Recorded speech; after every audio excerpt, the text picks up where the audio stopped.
Hello everyone and welcome to Simplex Cuisine. My name is Harper, if you did not know, and today we're going to try to recreate Panera's mac and cheese for the first time in my life. I honestly really like the mac and cheese even though it's pretty bad for you, and I've already recreated the broccoli cheddar soup before, which actually got me to stop eating the broccoli cheddar soup, so I'm hoping that this video will have the same result, whereas it's really good and I stop eating it. That is the hope. Now, as usual, I'll be filming the ups and the downs, the success and the failure. As you can probably hear, my dog is drinking water from his water bowl, so if you can hear that slurping sound, that's from him.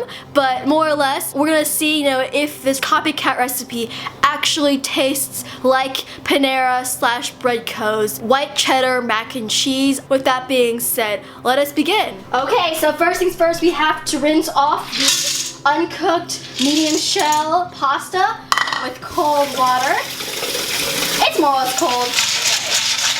Okay, there we go, nicely rinsed. With that being said, let us go to the next step. Okay, so we are hoping that this pan is big enough for everything, but we're just going to combine all the ingredients. Now, honestly, this recipe is very simple, It only has like 6 ingredients, and it only is like 2 steps. What I'm really hoping this recipe is more just like it tastes really good, rather than can I show off my cooking ability. I think a lot of recipes lately have been that, where it's not been about, oh, can Harper make the food? It's more, oh, does the food actually taste really good? But more or less, we're just going to pour in the last parts of the ingredients. Bring this up to a simmer. So, I'm gonna see, there we go, have it all combine, and then we're going to try to let this to simmer. So this is like more or less a 1-pot pasta dish where you only use, as how it says, 1 pot, or in this case, a saucepan. It's a pretty fun way to cook. A lot of people think, oh, it really does imbue the pasta with the ingredients because the pasta is with the ingredients. I bet that's actually pretty true because, one of the big reasons why you put salt with your water is, number 1, it actually makes the water boil faster, but also it, actually makes the pasta saltier. It actually seasons the pasta, you could say like via diffusion. Using big girl words right now. Oh my gosh, Sebastian, just a minute. I'm gonna let this simmer, get back to you once again. Okay, we are back. One pet wanted to come inside, the other pet wanted to come outside. That is the life of having 2 pets, especially if we have a dog and a cat. But more or less, where was I on this whole rant? I kind of agree with the theory that, if you make a 1 pasta meal, it does help out seasoning the pasta, bringing, imbuing, I think that's a word, I don't know. You never know that I'm a daughter of a English professor, but I am. With all of my rants aside, this is a 1-pot pasta meal. It's pretty easy, it's pretty simple. What we're really trying to get at this point is, does it actually taste like the actual recipe from Bread Co. / Panera? But I'm gonna let this not boil, but simmer, and I'll get back to you, so yeah. Okay, so the mixture's about to start simmering in like literally 2 seconds.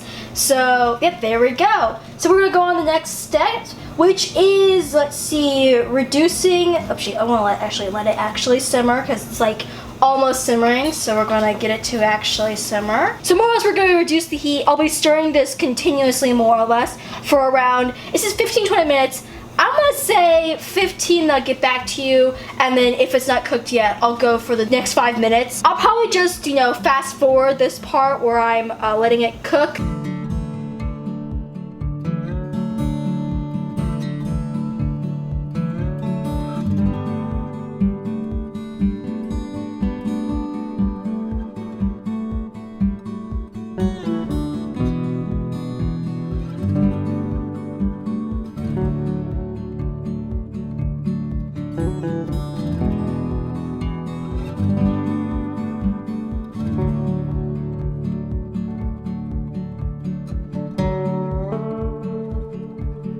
Okay, so it's been around 15 minutes, but I'm actually gonna check to see if this is actually cooked because it looks really nice, right?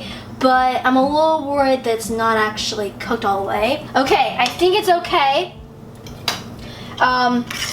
Still a little worried that it might be a little bit undercooked because that's a thing, but more or less heat's off, and I'm going to start pouring in the cheese. I want to do it probably in, you know, steps because I have learned from my many mistakes of pouring things everything at once. You know, I really want this to work out, so I'm not gonna like, you know, try to panic or whatever. But yeah, it looks really nice. It really does look like the macaroni and cheese at Breadco. So I am pretty excited. You know, I'm really hoping this turns out really nice because yeah, it's been actually really fun to make. You know, it's really creamy and delicious, and if it tastes really good, this might be a new way for me to make mac and cheese. I usually just use a roux because that's usually the easiest, but this has actually been really fun. I am, of course, using whole milk, which I never really get whole milk at the store. We usually just get half and half because my mom drinks coffee with it, and I'm slightly lactose intolerant. I say as I make cream macaroni and cheese, so you know, that's a whole other issue. But more or less, I think this is done. Yeah, I think it's done. I am super duper excited, so I'm just going to plate this up, and then we're gonna see if it actually tastes good or not. So yeah, so far, super excited. It looks a little bit something like that, so it looks really, really nice. So yeah, let's see how it actually tastes. Okay, so we have the macaroni and cheese. It looks really nice. So we're gonna see how it actually tastes. It smells a little bit like the macaroni and cheese at Panera. A slightly tangier because of the cheese I used, which is the Vermont cheddar cobalt, what's it called at the store. But we're gonna see how it actually tastes. So, got some, oh, there we go. Okay, so I've had some of mac and cheese, so let's talk about it. Number one, it does not taste at all like the macaroni and cheese at Panera from my extensive memory. I'm betting it's probably because the cheese is different in some way. I've always really want to know what type of cheddar cheese they actually use at Panera because that unique taste is what I really, really like. This on the other hand, it tastes like very high quality Vermont cheddar cheese, but it's not what I wanted. At the same time, I think I put a little bit too much Dijon mustard. I swear I put the amount that it said on, you know, the recipe, but Lord knows I might have not. Because it has a very distinct undertone of Dijon mustard, which is not what I was asking for. And then finally, last but certainly totally not least, the actual texture is weird, kind of grainy a little bit, which they said that in the recipe it said that, you know, don't have this next day because it'll become really, really grainy. I can't eat it all now. It's already grainy now. I do not want to know how it's like later on. I think that's because it has no roux to actually set it into a creamy mixture. It's not very grainy, but it's enough that I do not like it. As a whole, I'm kind of really disappointed with this recipe because it looks a lot like the mac and cheese at Panera and it smells pretty good, but it just doesn't taste really good. It fails on being a copycat of the Panera mac and cheese, and it also slightly fails as being macaroni and cheese, which makes me really, really sad because I was really excited for this recipe. But of course, then again, I could have been wrong. Maybe, you know, I did something wrong accidentally, even though I was pretty sure that I followed this recipe pretty much to the T. Also, I almost forgot this part, but finally, some of the macaroni cheese was slightly not done. I probably should have let it go for another couple of minutes, but I did have it at 15 minutes instead of 15 to 20. I'll give it a little bit of leeway because of the fact that, you know, it did give itself a little bit of breathing room, which I did not use. But after that, I'm pretty sad with this recipe. If you guys want to check out this recipe and try it out for yourself and see if it's just me or if it's, you know, just the recipe as a whole, it'll be in the link in the description down below. So if you want to check it out, there it is. Finally, what is my rating? From 1 to 10, of course, 1 being it's terrible, I can't even finish it, 10 being I absolutely loved it, I'll make it again and again and again, it succeeded in all rounds, it was a perfect copy. I would give this a solid 4.